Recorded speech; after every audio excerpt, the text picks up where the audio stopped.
It began with a Facebook post. My friend Val Serrant had an idea for something he thought I should do for Wisdom Wednesday. August is Steelpan Month in Trinidad and Tobago. And 3 years earlier, I had interviewed Selwyn Parry Paul, the founder of Parry Span School. That interview, too, had come about through Val's prompting. Val has a deep love for our culture, and particularly for preserving and recognizing the people and stories that have helped shape it. This time, he thought it was time for a follow-up. And he had thought it through. There was a book he wanted me to look at, Panringer, by Kenrick Dabber Thomas. There were people whose contributions he thought should be remembered. There was the history of the Steelpan movement. There was Parry Span School and its upcoming Independence Day fundraiser. There was even music that could open and close the program. It was all there. And he ended with an appeal. Do not let Pan Month 2026 pass without Wisdom Wednesday's input. Val drew my attention to the post. I read it. I acknowledged it with a like, but made no commitment.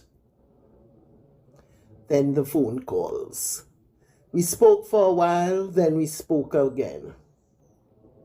Val explained why he thought the subject mattered, why he thought I should do it, and how much of what I need was already there.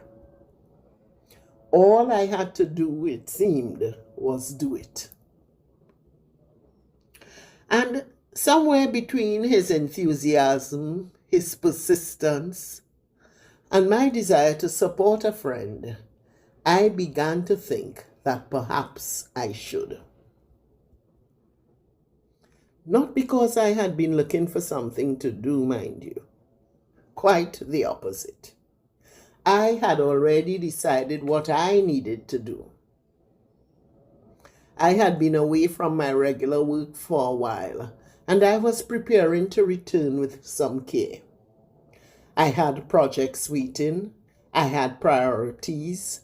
I had begun thinking about how I wanted to use my time, and perhaps even more importantly, my energy. I had a trajectory.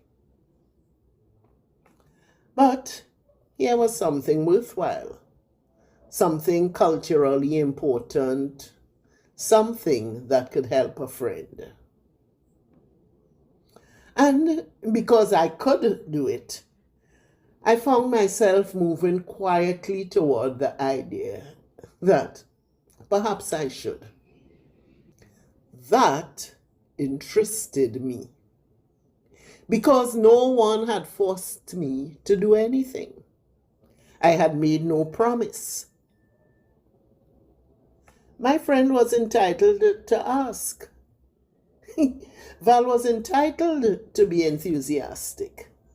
He was even entitled to believe that this was exactly what I should be doing. But somewhere in those exchanges, his enthusiasm and persistence had begun to do more than influence my direction. I felt they were beginning to bulldoze it.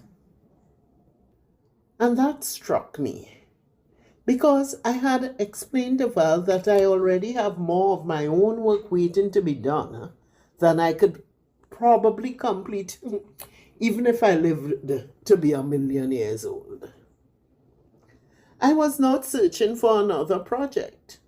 I was not wondering, what might I do next? I knew what I wanted to do. I knew what was waiting for me. And still, somewhere between his persistence and my desire to support a friend, I found myself trying to make room for something that had never been part of my plan. But how could that be when the person ultimately responsible for my direction was not Val? It was me. But still, I sat down to see what I could do with his idea. And something entirely different began to emerge. I found myself thinking about trajectory and how easily we can be moving in one direction and allow something from outside us to redirect our attention. Sometimes that redirection is necessary. Sometimes another person sees something we have missed. Sometimes an interruption opens a door we needed to enter. Changing direction is not necessarily losing direction. But neither is every request a calling. Neither is every worthwhile cause our assignment. And being capable of doing something does not automatically mean that we are required to do it. Perhaps the question is not simply, can I do this? Perhaps another question must come before it. What happens to what I am already doing if I say yes? Because time is not measured only in hours. A request may take 2 hours to fulfill and cost considerably more. It may cost concentration, momentum, creative space, energy. It may interrupt something that has taken days or weeks to gather itself into movement. It may alter a trajectory. And strangely enough, as I thought about all of this, I found myself coming back to the very people Val wanted me to talk about. The early padman. The men who took discarded oil drums and began discovering sound. They were not working with a world that universally understood or approved of what they were doing. The steel drum did not begin with the international recognition it enjoys today. The men associated with its early development encountered stigma, resistance, and social judgment. And still they continued. They experimented, they listened, they changed things, they tried again, they developed what they heard, they followed something. Today we know where that trajectory led. They could not. And that may be one of the most important things about trajectory. When we are standing at the beginning of something, we cannot always see where it is going. Neither can the people around us.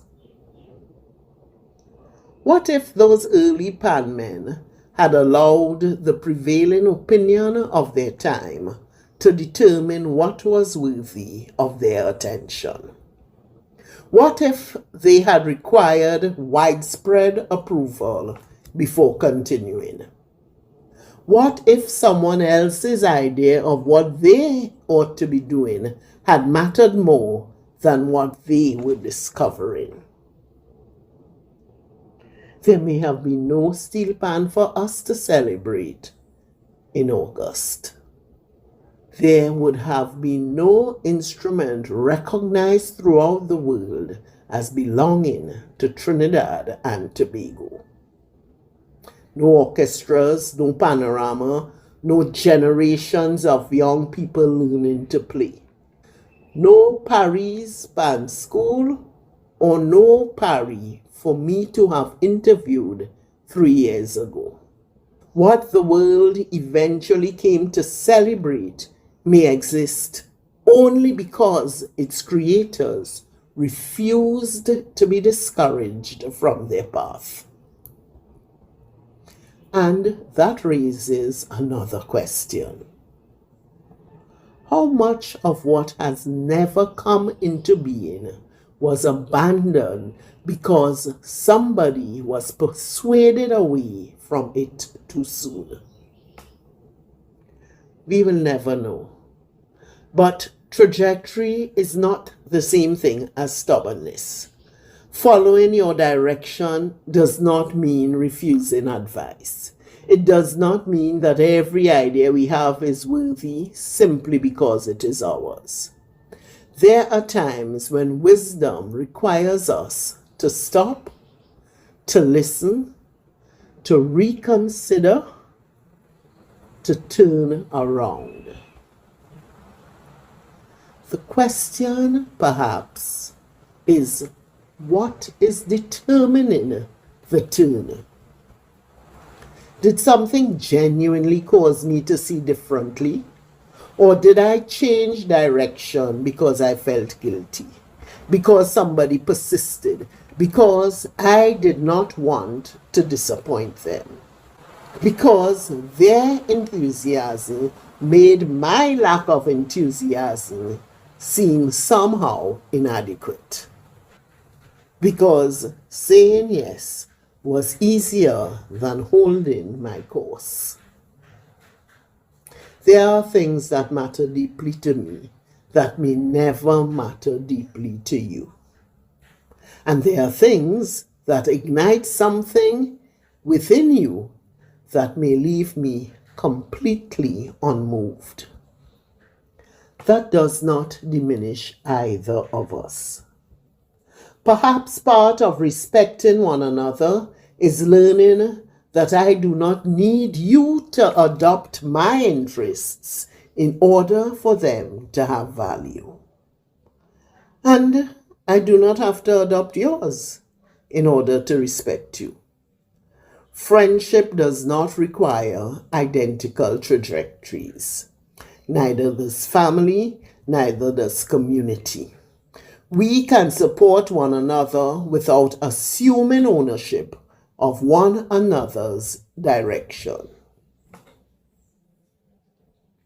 And perhaps we should be particularly careful when we recognize ability in someone else. You would be perfect for this. You should write about this. You should speak about this. You should use your platform for this. Perhaps they would be perfect for it. But perhaps they are already doing what they came to do. There's another side to this. Before becoming too comfortable identifying the people who place demands on our time, perhaps we should look at ourselves. Where have I taken something that matters to me and quietly converted it into an obligation for someone else? Where have I mistaken another person's ability for their availability? Where have I assumed that because something is important, they should consider it important too? Where have I asked someone to leave their trajectory to enter mine?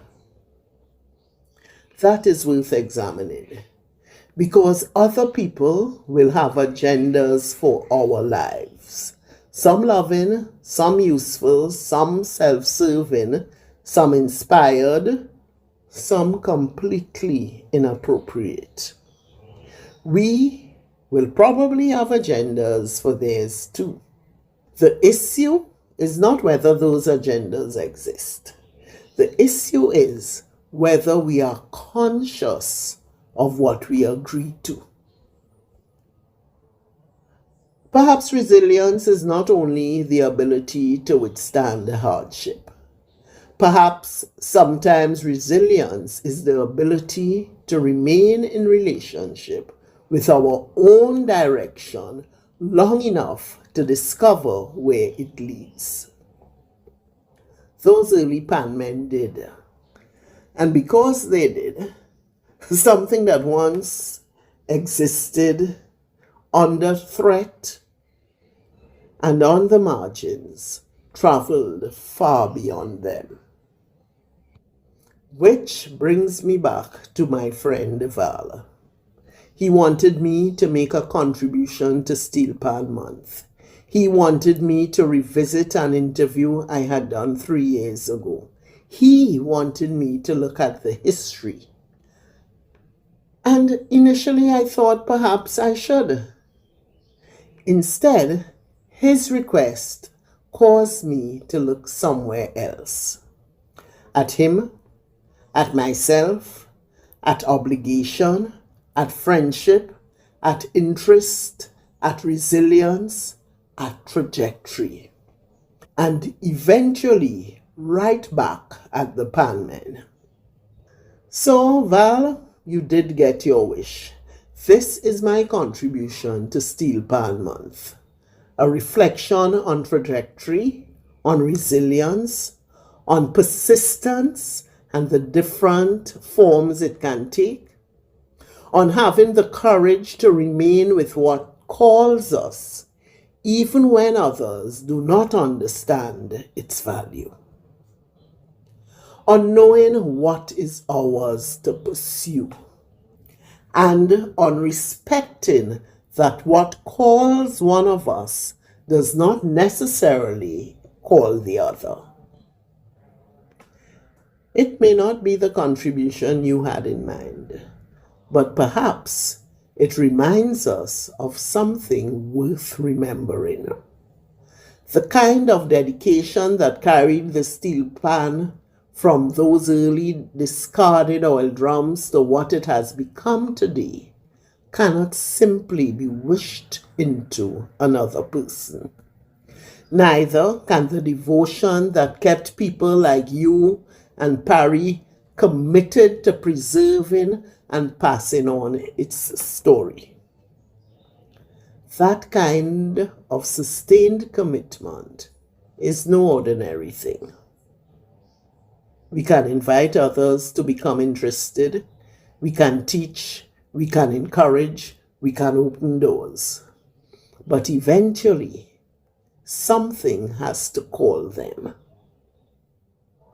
Because a mantle is not truly carried simply because someone places it on your shoulders. At some point, we have to choose to pick it up. And perhaps that choice is becoming increasingly difficult. We live in a time of extraordinary distraction, when our attention is constantly being invited in one direction and then another. And although we often speak about this in relation to the young, I do not think it belongs to them alone. Young and old alike can find it increasingly difficult to remain with something long enough to discover what it might become. Perhaps that, too, is something the early panmen have left us to think about. They did not simply discover something that called them. They stayed with it long enough to experiment, long enough to refine, long enough for what may have seemed insignificant to become something the world would eventually recognize. Perhaps that is part of the challenge before us now. To recognize what calls us, to choose our trajectory, and to protect enough of our attention to stay with it. Thank you, Val, for your persistence and for your devotion to something that has clearly called you for a very long time.